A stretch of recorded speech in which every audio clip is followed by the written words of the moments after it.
Yes guys, আলহামদুলিল্লাহ কেওক্রাডাঙ্গের চূড়ায় অবশেষে ভিডিও করতেছে আলামিন ভাই। আমি আর আলামিন ভাই দুই ভাই একসাথে কেওক্রাডাঙ্গের চূড়ায় খুবই সহজভাবে উঠছি।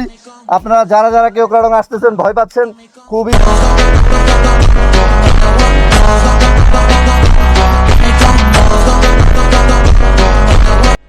সকল বাইকারদের উদ্দেশ্যে বলতে চাই, কেউ কেওক্রাডাঙ্গে ভয় পাবেন না। কেউ প্লিজ কেওক্রাডাঙ্গে ভয় পাবেন না, মনে ভয় না নিয়ে খুবই ইজিলি আসুন, খুবই ইজিলি কেওক্রাডাঙ্গে ঘুরে যেতে পারবেন। খুবই সুন্দর জায়গা।